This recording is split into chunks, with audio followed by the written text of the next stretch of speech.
sistema límbico, fíjense, desde siempre Dios nos hizo con emociones. Dios no nos hizo, imagínense que fuéramos robot, por eso el robot es robot, porque no tiene emoción, no siente nada, no tiene ningún tipo no tiene ningún tipo de sentimiento, no puede expresar ningún tipo de sentimiento, no hace ningún tipo de respuesta física a una emoción.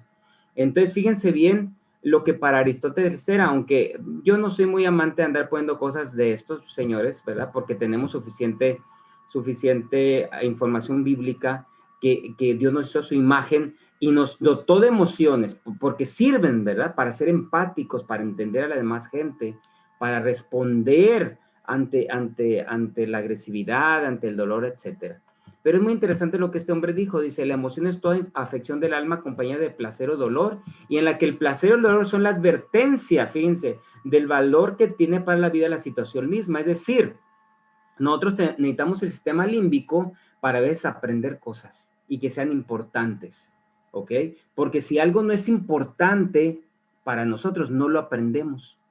Por eso es que por eso es cuando estamos estudiando las cosas, ay, no quiero estudiar matemáticas, no me interesa. O sea, no lo aprendemos, simplemente no aprendemos.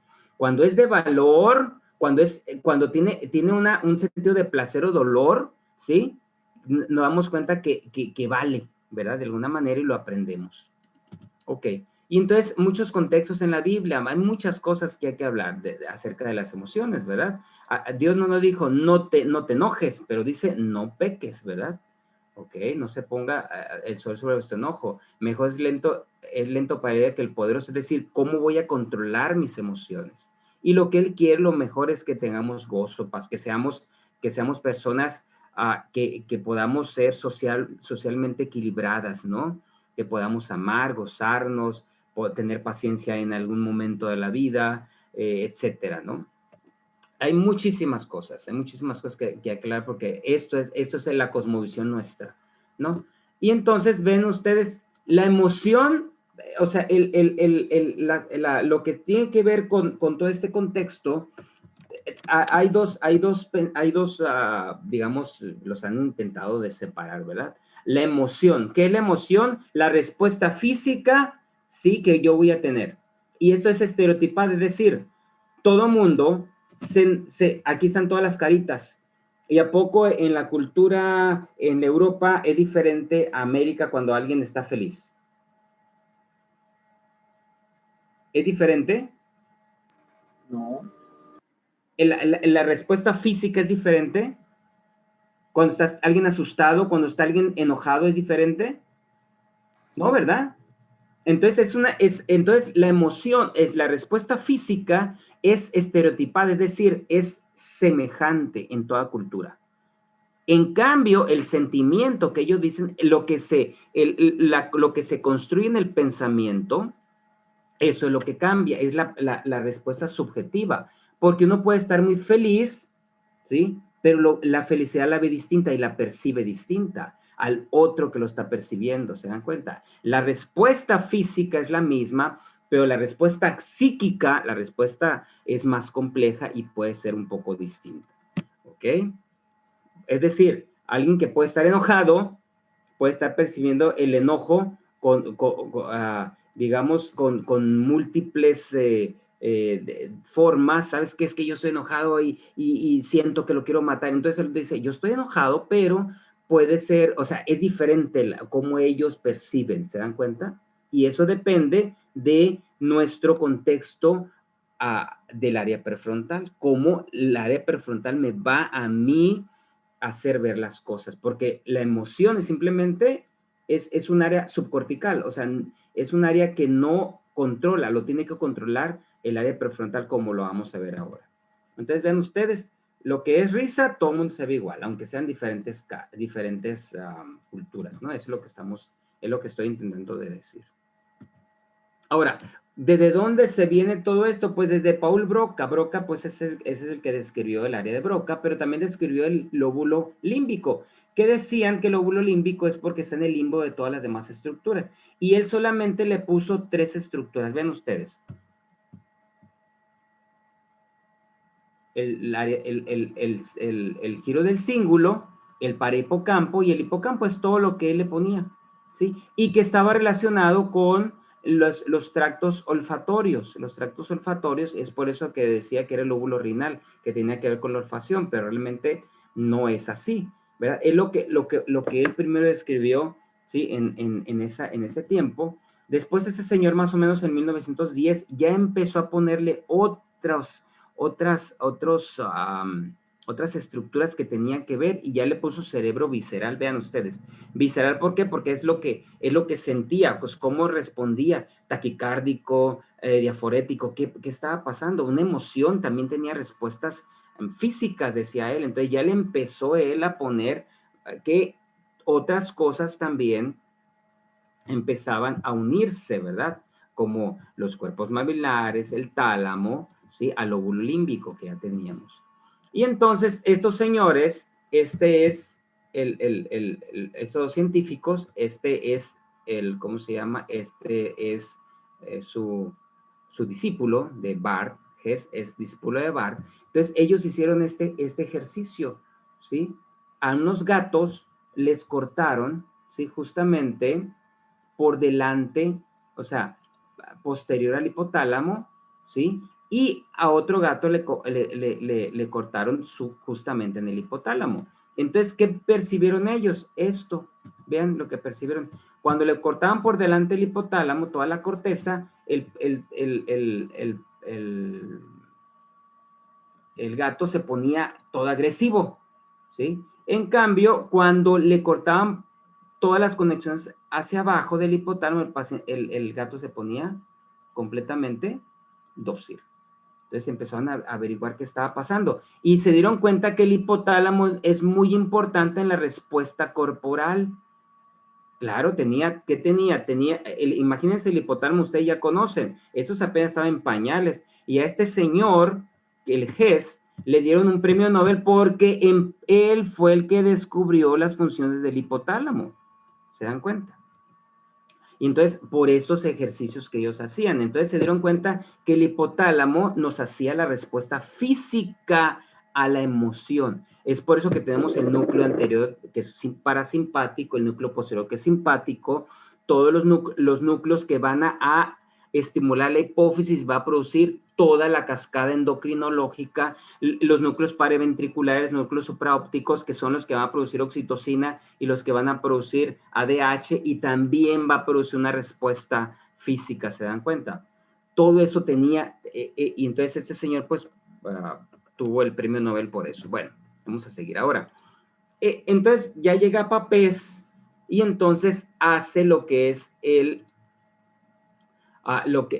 ya lo conecta todo, conecta, como que este señor vino y conectó las cosas a ver cómo se ven, y bueno, ¿sí? Y entonces llega este Pablo, primero Papez, ahorita vamos a ver Papez, conectó, pero le faltó algunos detalles, ¿por qué? Porque nomás él conectó lo que es su circuito, pero no se dio cuenta que otras estructuras que este señor empezó a poner, vean ustedes, ya este señor ya le empezó a poner otras estructuras que se relacionaban con ese circuito de Papez: corteza orbitofrontal, la ínsula, la amígdala y el lóbulo temporal anterior. Ya empezó a darle más forma, que había más estructuras, tanto corticales como subcorticales, ¿verdad?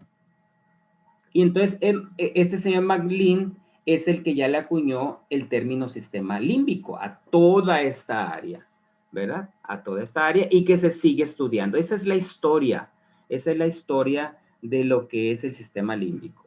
Y nos faltó solamente en medio de todo eso, voy a ponerlo aquí, ahorita me voy a regresar a me faltó que estos Club Baby Busey se pusieron a hacer estudios con estos monos que eran medios agresivos y les quitaron los lóbulos temporales. ¿Y qué creen que pasó con estos monos?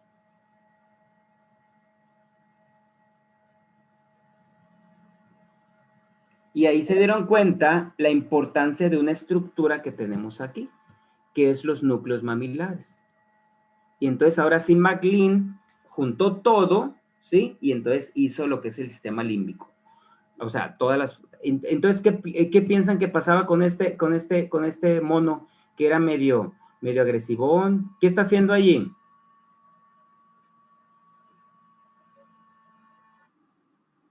Bueno, está sentado, era agresivo, pero ¿qué está haciendo específicamente? ¿Qué es lo que Como tiene ahí? agarrando una ¿Agarrar una serpiente. serpiente? Imagínense, está agarrando una serpiente. Entonces, cuando estos le quitaron al mono los lóbulos temporales, ¿sí? Se dieron cuenta que se puso bien dócil, ya, bien dócil, bien tranquilo, y entonces empezó a agarrar la serpiente como si no la conociera. ¿Es normal eso? No. Evidentemente no, entonces significa que se le quitó el miedo, entonces dijo entonces significa que hay un área del miedo, un área que nos protege, entonces se dio cuenta que era la amígdala, entonces este mono se hizo, fíjense, y entonces como se quitó el óvulo límbico, el óvulo temporal que también perdió el mono.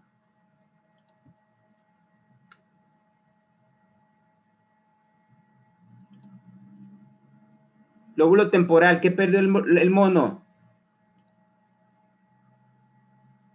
¿Memoria? La memoria, claro, la memoria anterógrada, o sea, es decir, le ponían las cosas y volvía a tocarlas otra vez, la misma cosa, y como que la quería reconocer, pero no la reconocía, y ellos, pues, lo hacen con todo, con las manos y con la boca, y entonces al otro día le volvieron a poner, y otra vez la volvía a agarrar, como que no la conocía, entonces vieron que perdió la memoria anterógrada, ¿sí? Y ya no tenía miedo, estaba bien dócil, y entonces aumentó la sexualidad en el mono. Por alguna razón, la amígdala, ¿sí? Tiene el control también de alguna manera de la sexualidad por las conexiones que tiene que ahorita vamos a ver. ¿Ok? Entonces, ahora sí, me voy a regresar al circuito de Papez. Ese es el circuito de Papez. Él dijo, llega un estímulo, ¿verdad? Llega un estímulo, y ese estímulo, vean ustedes qué hace. Va, ¿a dónde van todos los estímulos que nos llegan?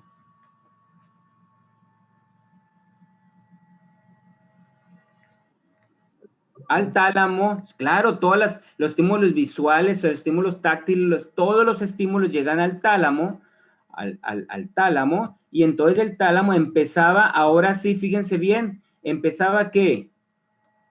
Todo el circuito que él dijo. Giró el cíngulo, giró para hipocampal, corteza entorrinal, hipocampo, pasa al fondo, el cuerpo mamilar otra vez al núcleo del tálamo, y entonces llega el núcleo del cíngulo y se hace el sentimiento, se hace lo que tú vas a decir, es odio, es esto, lo que tú vas a describir como una emoción. En cambio, también decía que estas áreas mandaban al hipotálamo para hacer la respuesta fisiológica, la respuesta física de la emoción. Ese es el circuito de Papez, es lo que él describió. Pero aquí, ¿qué le faltó?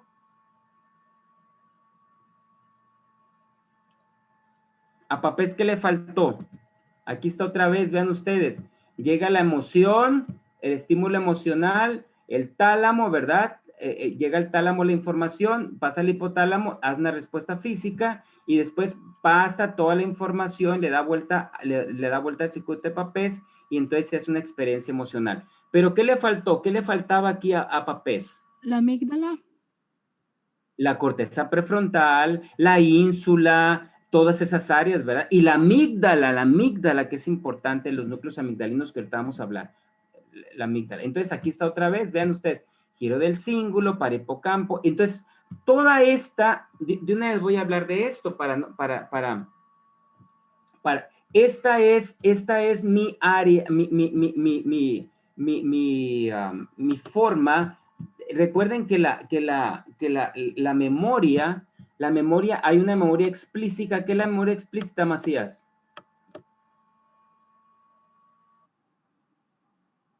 No.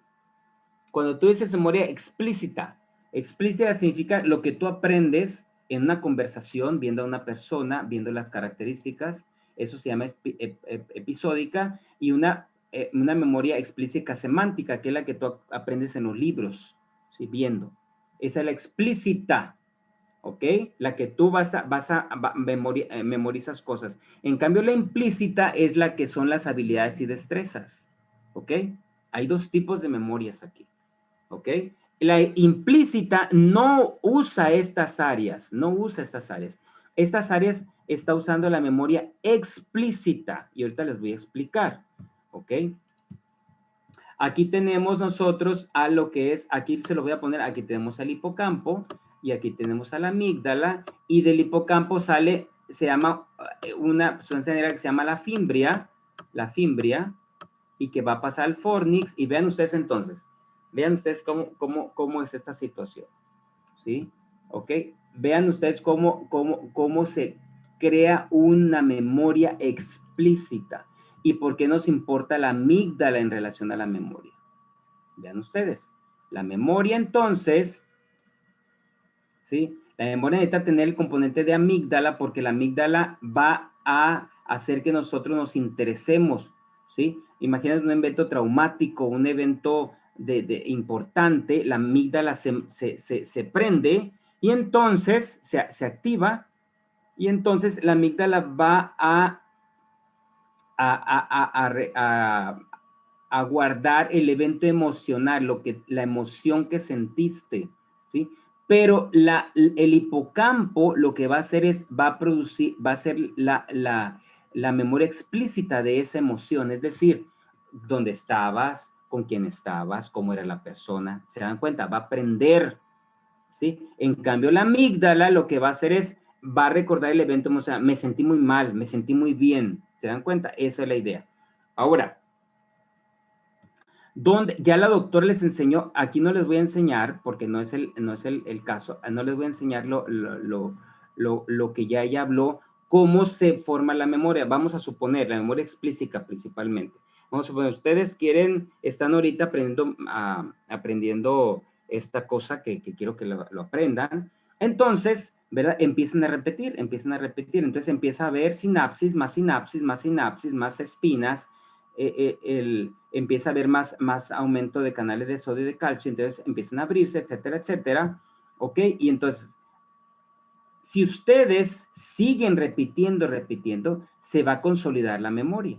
O sea, siguen repitiendo, entonces va a seguir toda esta información, cíngulo, y va a dar vuelta, hipocampo, corteza, cíngulo para hipocampo, corteza, cíngulo. ¿Sí me explico? Va a seguir reverberando esa información hasta que se consolide. Saben que yo lo aprendí perfectamente, el circuito de Papez.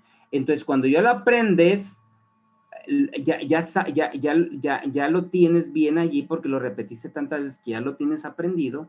Entonces, ahora sí se van a dormir, se consolida la memoria. Entonces, de esta memoria antegrograda, que es la memoria antegrograda que se forma en el hipocampo, entonces se va a ir, ya cuando está bien consolidada, va a hacer esto y se va a ir al cíngulo, y del cíngulo se va a ir a las cortezas de asociación para que ustedes ya lo vuelvan a recordar y ya se haga memoria a largo plazo. ¿Se dan cuenta?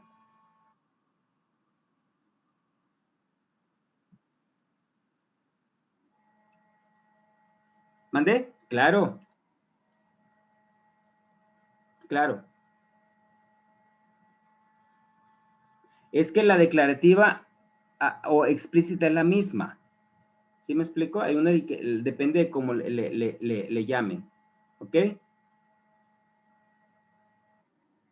Entonces, ¿entendieron ese detalle? Esa situación. Sí, doctor. Entonces, aquí está pasando esa sinapsis en esta área. En esta área está pasando esa sinapsis que la doctora realmente les enseñó bastante bien. ¿Ok? Todos los neurotransmisores, todas esas cosas, allí está pasando. Cuando esta memoria se consolida a memoria, primera memoria a corto plazo, ustedes aprenden. ¿Saben qué? Se van a dormir, ya se me olvidó. No, pues no. No fue ni importante, no lo repitieron, no fue nada. Pues no se consolidó, se olvida todo. Ahora, se cierran los canales, no hay nada. ¿Sabes qué? Se empieza a repetir, es muy importante, los canales siguen abiertos, hasta que se consolida esa memoria a mediano plazo y después, ya que se consolida bien, ya estas áreas la mandan a las áreas de asociación para que sea la memoria a largo plazo. Por eso es que cuando tuvimos el HM, ¿se acuerdan de ese señor? ¿Qué pasó? se lesionó esta área. Se lesionó esta área. Entonces, al lesionar esta área, ¿qué perdió el señor? Claro, la habilidad, pero la memoria remota, ¿cómo estaba? Intacta. Y la memoria implícita, hacer nuevas habilidades, también la tenía intacta, ¿se dan cuenta? Y entonces también tenemos una memoria de trabajo, una memoria de trabajo de la organizacional, la que tenemos en el área, que se va a concentrar en el área dorsolateral, que va a usar todas las memorias, ¿eh? Va a usar la memoria remota por los recuerdos que tengo, la experiencia pasada, va a usar la memoria implícita para hacer la memoria de trabajo, que es la otra memoria. ¿Sí entendieron eso? ¿Esa de trabajo para qué la utilizamos? ¿Para qué crees que la utilizas? Todos los días lo haces. ¿Para hacer tu rutina? ¿Por qué se llama de trabajo? Porque vas a usar todas tus habilidades, todo tu bagaje de conocimiento para hacer alguna actividad específica. Por eso se llama memoria de trabajo. ¿Sí entendieron? Sí, gracias. Ok. Bueno, vamos a seguir entonces. Entonces, el circuito de papel lo que le faltaba era la amígdala, ¿verdad? Era la amígdala, entonces vamos a seguir. Entonces, por eso ese señor hizo ese experimento y entonces ya se dieron cuenta que la amígdala, ya lo habían visto algunos otros, ¿verdad? Claro, no es que lo vieron algunos otros, sino que este señor en 1957, pues ya se dio cuenta de todo, ¿verdad? Y entonces juntó todas las cosas. Entonces vamos viendo, ¿qué conexiones tiene? Vean ustedes, el lóbulo límbico era circunvolución del cíngulo, la giro parihipocampal, ¿verdad? Y el giro hipocampal. Hasta ahí llegaba. Después, y aquí lo tenemos otra vez, giro del cíngulo, el hipocampo. Y entonces, ustedes, el hipocampo ya saben que tiene 3 capas y están estas áreas, ¿verdad? El CA1, CA2, CA3, CA4. Y entonces, si ustedes se dan cuenta, pasa por aquí, ese es el subículo que comunica el subículo con el parihipocampo con el hipocampo. Aquí está el giro dentado y después va a salir la información al fornix por la fimbria y así sucesivamente después la fimbria se va a comunicar al cuerpo mamilar, el cuerpo mamilar se va a comunicar al tálamo y así se hace el circuito. ¿Ok? Aquí lo tenemos, ¿verdad? Otra vez.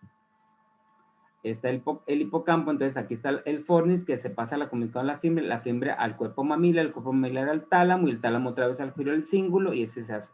Pero aquí le agregamos otras áreas, vean estas áreas muy importantes. Le agregamos la amígdala, le agregamos el hipotálamo, le agregamos el área septal, ¿sí? Que ahorita vamos a ver, el núcleo, y la ínsula, ¿ok? Eso es todos los anexos que va a tener el sistema límbico y que va a tener, vean ustedes, el circuito de papel, pues era nomás la emoción, llegaba al tálamo, el tálamo es el túmulo del hipotálamo, hay la respuesta corporal, pero después todo esto hace lo que es la expresión emocional, la experiencia emocional. ¿Ok? Era lo que se quedó, pero entonces se quedó muy corto, ¿verdad? Se quedó muy corto. Y entonces, cuando ya se entendió el complejo amigdalino, se dieron cuenta que eran 3 núcleos específicamente. ¿Dónde se encuentran? Aquí están los núcleos. Hay un núcleo lateral, un núcleo central y un núcleo medial. No nos complicamos la vida, ¿verdad? Vamos a ver qué función tienen cada uno de ellos. ¿Ok? Aquí están los núcleos amigdalinos, justamente anterior. Es donde es el uncus. ¿Se acuerdan del uncus? Ese es el núcleo amigdalino, el uncus. ¿Ok? Entonces, vamos a ver, aquí está la amígdala, el núcleo amigdalino, se relaciona con la cola del núcleo caudado, pero no están unidas, se relacionan solamente.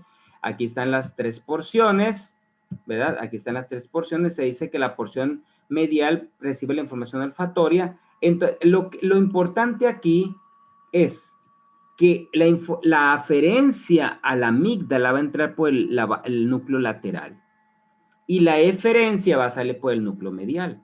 ¿Ok? Así es. Y esa eferencia, ahorita vamos a ver a dónde se conecta. Ahí están los 3 núcleos otra vez. Y entonces vean ustedes hacia dónde se va a conectar las eferencias. ¿Ok? Las eferencias van a ir, van a núcleos autónomos, va al núcleo accumbens, al núcleo dorsolateral del tálamo y se proyecta a la área frontal. O sea, se va o sea, el núcleo, la amígdala va a mandar información a todas partes. ¿sí? Y también va a mandar información muy importante al área preóptica y al hipotálamo, ¿ok? Mediante una vía, así se llaman las vías, amigdalofuga dorsal y amigdalofuga ventral, ¿ok? Esas fibras van a tener dos vías que se llaman la vía corta y la vía larga, que ahorita la vamos a ver, sí, que la vamos a esquematizar, y entonces va a tener relación con todas estas áreas. Por eso es que el sistema límbico no era tan simplista como lo dijo Papez, ¿ok? Aquí está la amigdalofuga ventral, la amigdalofuga dorsal, y entonces, vean ustedes, ahora sí vamos a ver la función y vamos a ver cómo ¿Para qué sirve la amígdala? ¿Qué función tiene la amígdala? Pues alerta, no miedo, o sea, es como un protector, ¿sí? Y también lo que tiene que ver con la ira. Por eso es que cuando se lesionó, vean cómo se puso el mono, y hay un síndrome que es síndrome de que es muy raro, ¿verdad? Que se lesionen las dos amígdalas, pero está por estos señores, por la lesión que le hicieron a estos monos. Entonces, vean ustedes, ya es más dócil, ¿verdad? O sea, si yo tengo una amígdala hiperestimulada, imagínense cómo voy a estar. Voy a estar como un loco, ¿verdad? Alerta, violento, temeroso, ¿sí? Así es. Entonces, en cambio, si yo la lesiono, pues voy a tener apacibilidad, pérdida de miedo, etcétera, etcétera. Hipersexualidad. Entonces, vamos a ver, échale. Ahora sí, este es el circuito que vamos a, ¿cómo se llama? Que vamos a entender, sí, que vamos a entender así en forma esquemática. Si vean ustedes, tengo un estímulo, puede ser lo que sea. Imagínense a un león, no sé, lo que ustedes, una culebra, lo que ustedes quieran, un perro que les salga, ¿verdad? ¿Qué hacen ustedes? Toda la información aferente, ¿hacia dónde va? Al tálamo. Claro, va al tálamo, toda la información aferente va al tálamo. Entonces, del tálamo hay una vía corta que va hacia dónde? A la amígdala. ¿Qué hace esa vía corta? Es la vía que te va a proteger, es decir, que es una vía que no va a ser consciente, ¿sí? Y evidentemente va a estar relacionado con el hipocampo. ¿Por qué? Porque va a aprender, ¿verdad? Va a aprender, evidentemente lo que dijimos, ¿verdad? Una emoción, ¿sí? Manda al hipocampo porque voy a aprender. Es cuando más se aprende las cosas, ¿verdad? Un evento traumático. Entonces, vean ustedes todo lo que estimula. Estimula el hipotálamo, evidentemente. Imagínense, al estimular el hipotálamo, entonces, ¿qué tenemos en el hipotálamo? Ya lo dije ahorita. Núcleo anterior y posterior. Núcleo anterior, parasimpático, núcleo posterior, simpático. Tenemos para que el área preóptica estimulándose para que se liberen hormonas liberadoras de la hipófisis, principalmente la adrenocorticotrópica, sí, que es una hormona de estrés, el ACTH, que va a producir cortisol, ¿ok? También tenemos los núcleos paraventriculares supraópticos que van a producir ADH, ¿sí? Y no se les olvide ahorita la oxitocina, que ahorita vamos a hablar de ella, ¿ok? Todo eso lo está estimulado por el hipotálamo, al ser estimulado el hipotálamo, y entonces el hipotálamo va a mandar información al tronco encefálico para activar la formación reticular y que el paciente se ponga alerta y que además tenga respuesta física, ¿verdad? Respuesta física. Y una de las cosas que hace de primera intención la amígdala es mandar información a los núcleos motores. ¿Qué hacen cuando uno está asustado de primera intención? ¿Qué haces? Correr. Sí, te quedas paralizado, ¿verdad? Claro, hay una parálisis de los músculos motores de principio, la mayoría de las veces, ¿no? Que es, ¿cómo se llama?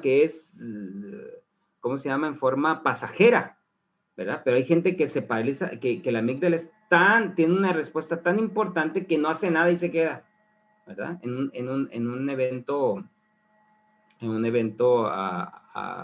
de miedo, ¿no? Ok, bueno.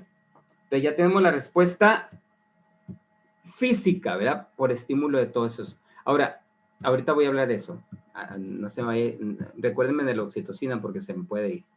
Entonces también tenemos una respuesta larga, la que vimos, toda esa respuesta que vimos que el circuito de Papez, pero va a ir hacia la corteza prefrontal.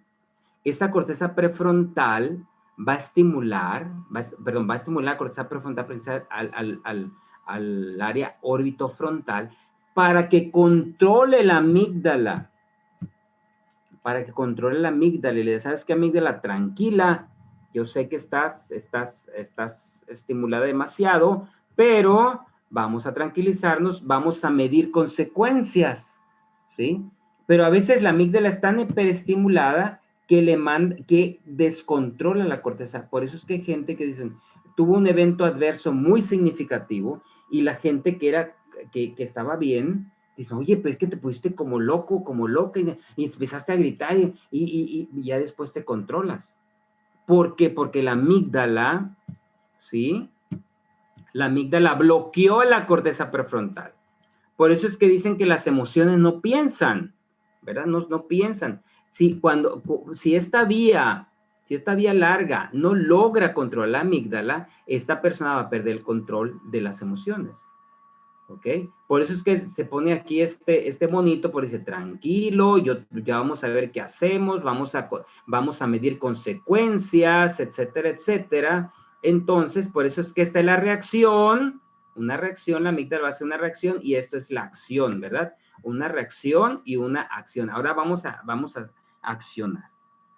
¿Ok? Vamos a hacer las cosas lo mejor posible, pero no siempre pasa. De primera intención, cuando es estimulada la amígdala, uno no está entendiendo qué está pasando y uno se comporta a veces medio extraño cuando hay un evento muy traumático. Pero después la corteza prefrontal tiene que entrar en acción para que controle toda esa situación.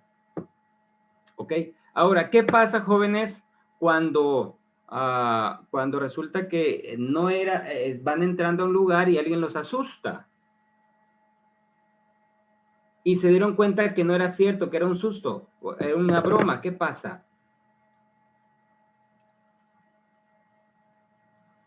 ¿Te sobresaltas?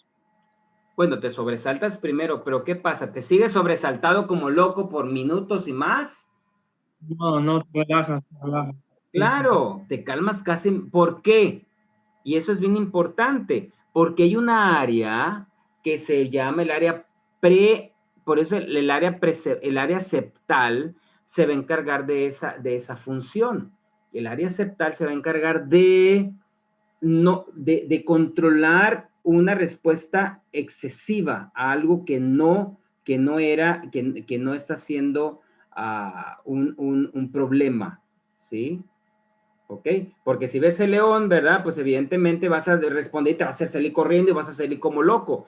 Pero si realmente era un león disfrazado de tu compañero, ¿qué vas a hacer? Lo ves, te asustas, pero hey, yo soy. Y te calmas. Eso hace el área septal. El área septal también le manda información y por medio de la oxitocina, ¿sí? Cuando se libera oxitocina del hipotálamo, primero se libera todos los mediadores de la respuesta emocional, de la respuesta de alerta, de autopreservación, ¿verdad? Pero después también secreta oxitocina, ¿sí? Que va a hacer que la persona se tranquilice. O sea, se medie esa respuesta. Por eso es que todo esto es tan complejo, pero al mismo tiempo tan interesante, ¿se dan cuenta? Ok, muy bien. Entonces aquí está, por eso es que está todo esto, ¿verdad? Entonces tenemos la amígdala, ¿verdad? Tenemos nuestra amígdala, que es, los estímulos llegan al tálamo, del tálamo pasa a la amígdala, y de la amígdala va a irse al hipotálamo, que es del hipotálamo a la hipófisis, va a la respuesta hormonal, del hipotálamo va a irse aquí está, a lo que es la formación reticular, ¿verdad? Los núcleos simpáticos, ¿verdad? Y va la respuesta sistema autónoma y ahí está la respuesta fisiológica y somática. Mande. Y después se hace todo el circuito de la amígdala, entonces del núcleo de la amígdala, entonces va a ir a todas esas áreas, ¿sí? Y entonces va a ir a la corteza del cíngulo y va a llegar a las cortezas para hacer nuestra vivencia emocional, ¿verdad? La experiencia emocional que le pongamos. Muy bien. Ahora, el área septal ya dijimos para qué servía. ¿Qué función le pusimos al área septal ahorita? Controlar reacciones excesivas. Exactamente. Y aquí encontré esta diapositiva que me pareció muy interesante para que no se me pierda ningún detalle. ¿Ok? Entonces, el inhibir la alerta cuando sea sobreactiva por una falsa alarma, ¿ves? El individuo será capaz de mantener su atención y memoria, estará listo para responder correctamente a las demandas del entorno. Porque imagínense que a ustedes le hacen una falsa alarma y siguen corriendo como locos, ¿ves? ¿Y qué le pasó? Pues algo está en el área septal, ¿verdad? Pero también el área septal tiene el centro del orgasmo, también tiene que ver con lo que tiene que con la sexualidad. ¿Ok? Muy bien. Y entonces nuestra corteza orbitofrontal, evidentemente, es la corteza que va a controlar las emociones. ¿Ok? Que va a controlar las emociones. Si no tuviéramos, pues imagínense cómo se va a poner el paciente, cómo va a ser el paciente si tenemos nuestra corteza abolida, nuestra corteza orbitofrontal. ¿Cómo va a ser la persona?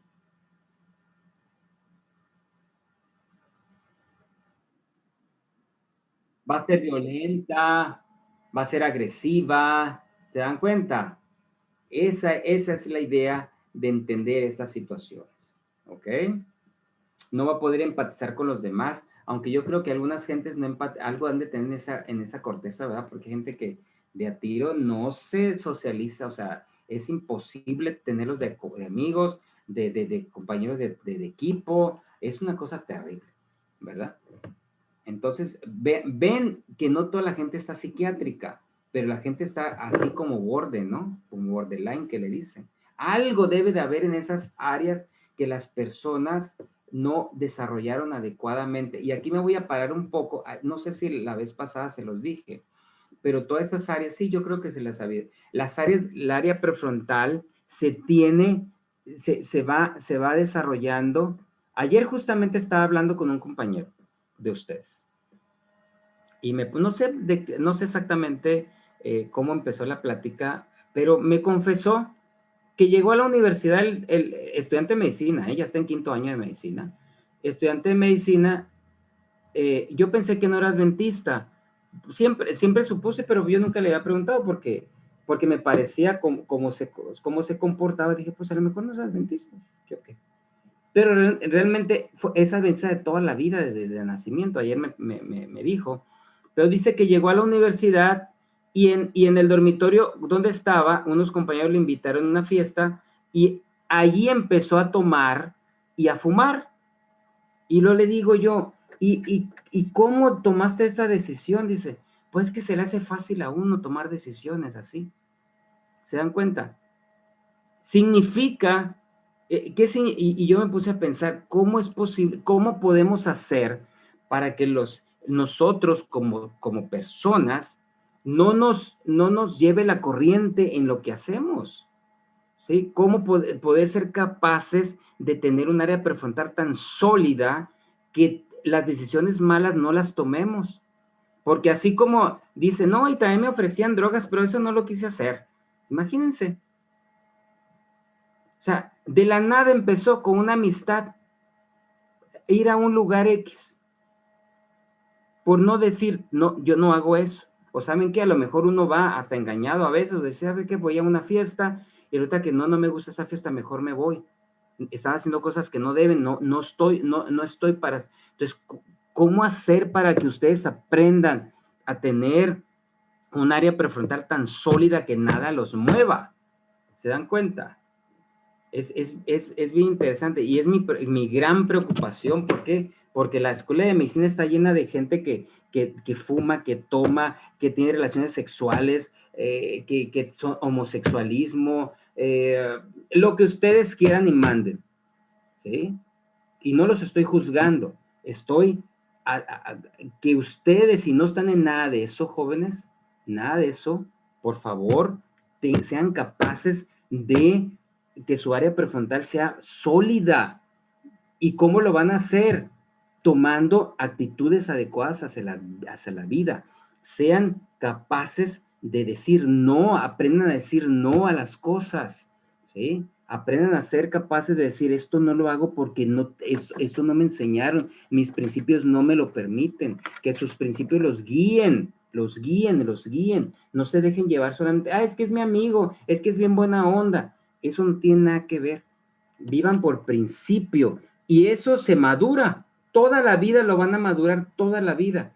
Pueden aprender desde organizarse ahorita, de limpiar su cuarto adecuadamente, de comer las cosas bien, de aprender a leer cosas buenas, bueno, cosas que los edifiquen, ¿sí? Para que hagan las cosas bien hechas. Bueno, ya se acabó, no me gusta agarrar las clases de materia de moral, pero es bien preocupante, ¿sí? Y no nomás eso, deshonestidad, falta de integridad, imagínense. ¿Por qué? Porque están hechos así, porque no los enseñaron a ser honestos, porque de alguna manera, no, ahorita lo voy a hacer, no pasa nada. Y después otra vez, no pasa nada. Y ahí están formando un carácter, ¿sí? Deshonesto, que cuando vayan a la práctica, pues fácilmente, si se pusieron mal el guante y se contaminaron, no le van a decir a nadie, y entonces va a estar contaminado el guante, entonces no sé, el paciente se va a infectar, ¿se dan cuenta? Porque ustedes no fueron honestos, tienen que ser honestos, nadie los está mirando, pero ¿saben qué? Está mal, lo vuelvo a hacer otra vez. ¿Se dan cuenta? O una jeringa que se les cayó la hoja, la contaminaron, no, pues ni modo, no voy a agarrar otra y sí lo voy a inyectar al paciente. ¿Se dan cuenta? Es bien importante que sean íntegros y honestos hasta lo máximo, ¿sí? Y eso se desarrolla haciendo cada vez mejor. Saben que no lo voy a hacer. Oye, me pasó un examen y dicen que es el examen que va a poner el doctor. No, pues no lo voy a ver. Tú míralo si quieres, ¿verdad? Yo, ¿por qué? No, pues no, la tarea, pásamela para... No se da cuenta, él nunca se da cuenta de nada. No es que se dé cuenta, no es que no se dé cuenta, es ustedes que están haciendo de su vida deshonestidad en su cabeza y así se la van a pasar toda la vida, ¿ok? Mucho cuidado con lo que hacen, ¿ok? Ahora, la corteza insular, que es también parte, ¿verdad? Fíjense, la corteza insular es muy interesante porque esa corteza es la que les va ¿cómo decir? Es la que, la conexión que tiene es la que le va a dar ese aspecto subjetivo de la emoción. Es decir, ahora sí como que lo van a hacer consciente, odio, tengo miedo, tengo enfado, tengo alegría, tengo tristeza, tengo amor. Él es la que le va a poner el nombre a cada emoción que ustedes están sintiendo físicamente. ¿Sí entendieron eso? ¿Sí entendieron ese concepto? Sí, doctor. ¿Sí? O sea, es la que le va a poner la etiqueta a la emoción y eso se va a llamar sentimiento, ¿verdad? Los sentimientos de odio, ¿sí? La emoción lo va a dar el hipotálamo, no toda la respuesta física. En cambio, el que le va a etiquetar, ¿verdad? Es la ínsula y el que lo va a controlar va a ser el área prefrontal. ¿Ok? Muy bien. ¿Hasta aquí alguna pregunta respecto al sistema límbico?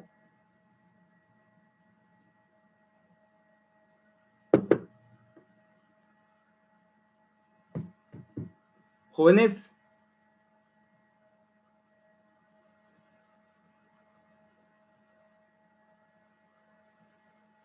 ¿Ya se fueron o qué? Aquí estamos. O se quedaron pensando, o se quedaron reflexionando. Espero. Yo tengo una pregunta. Sí, señorita. Para personas que han tenido eventos emocionales fuertes, no sé, algún estrés postraumático, por ejemplo, en la terapia cognitiva conductual, ¿se le va a crear una nueva sinapsis o qué es lo que va a generar en su cerebro para que esa persona pueda superar ese evento y aunque esa memoria se consolide, no le afecte. Claro, lo que creas es sinapsis, o sea, todo, recuerda que todo es sinapsis, entonces la terapia conductual, ¿verdad? Cognitiva, lo que hace es crear pensamientos positivos, crear otro tipo de pensamientos para que la persona, aunque ya tiene esa memoria, y la va a tener ahí siempre, porque la memoria no se va a perder. Ustedes acuérdense, no sé, piensen en algo que fue traumático y que lo recuerden, ahorita están muy jóvenes, pero yo tengo eventos traumáticos en mi vida, me pasaron a los 6 años y no los puedo olvidar, y se me vienen a la cabeza como si fuera ayer. ¿Se dan cuenta? Pero ¿qué pasa? Esos eventos traumáticos no me causan ningún malestar a mí emocional o en mi personalidad. ¿Por qué? Porque digamos, lo superé, por así decirlo, superé. Pero ¿cómo lo superas? ¿Sí? Haciendo que el área prefrontal controle esas emociones, haciendo que el área prefrontal controle esa vivencia que quedó grabada, ¿sí? Y esos son sinapsis, evidentemente. ¿Cómo? Pues con todas las cosas, en reforzamiento familiar, terapia, todo lo que ustedes quieran, ¿verdad? ¿Ok? Así es, así es. Si la persona no puede superar eso, significa que la amígdala se quedó hiperestimulada de alguna manera, recuerden que la emoción ahí se queda, la vivencia emocional ahí se queda en la amígdala. Entonces, cada vez que recuerda, le da la taquicardia, la sensación, ¿sí? Entonces, tiene que de alguna manera, pienso que la amígdala tiene que ser controlada por el área prefrontal, aunque tengas ese recuerdo vivencial aquí, en la amígdala, en el área lateral. ¿Sí más o menos entendiste? Sí, gracias. Ok. Doctor, Sí, Andrés Macías.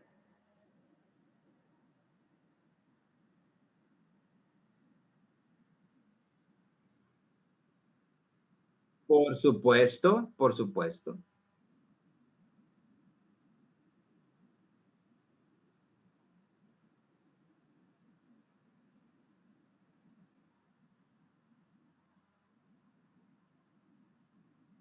Claro.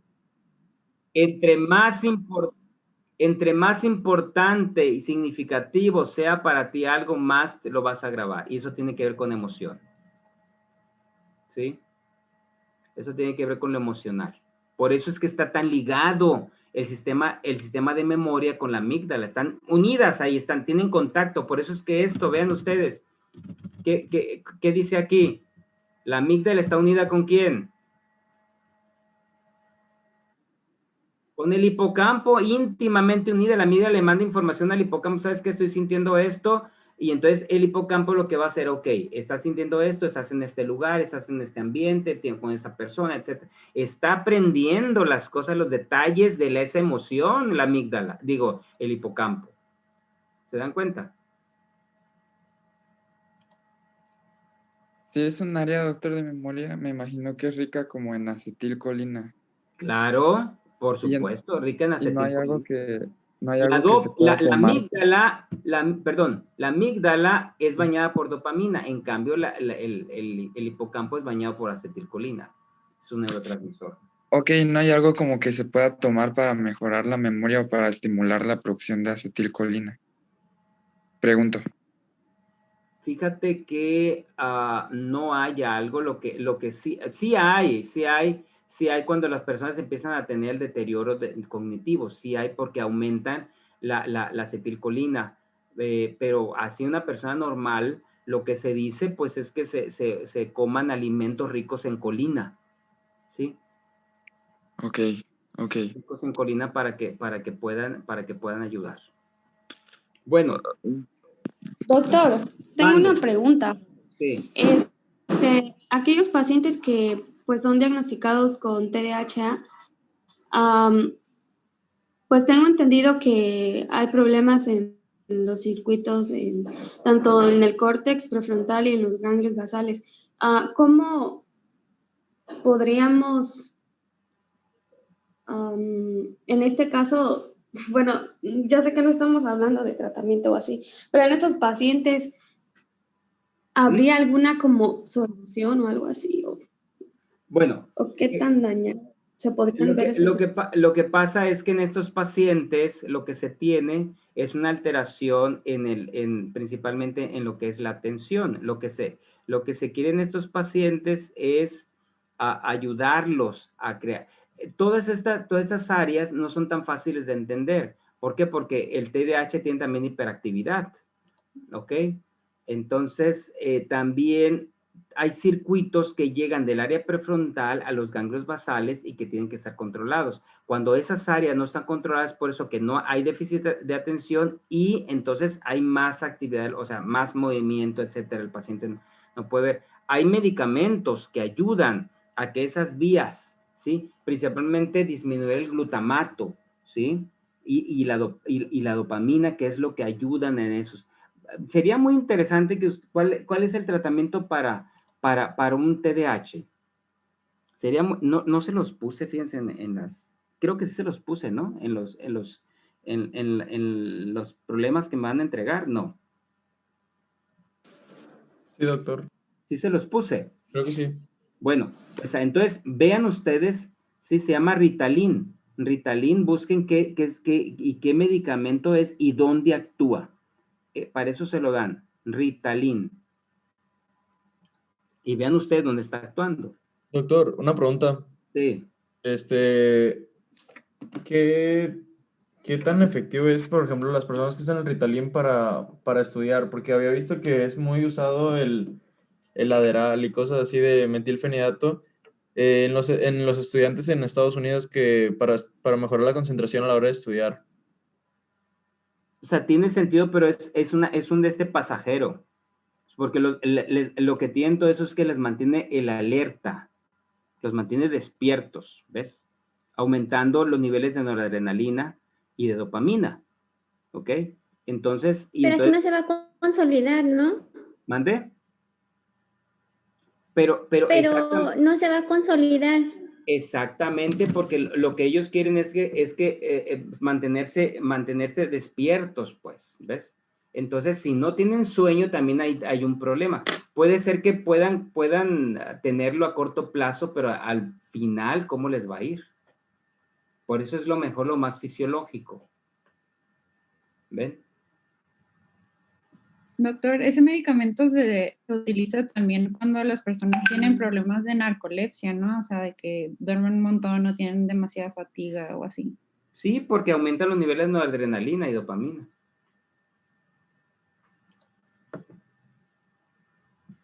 Esos que dijo este muchacho, ¿no? Ok, muy bien.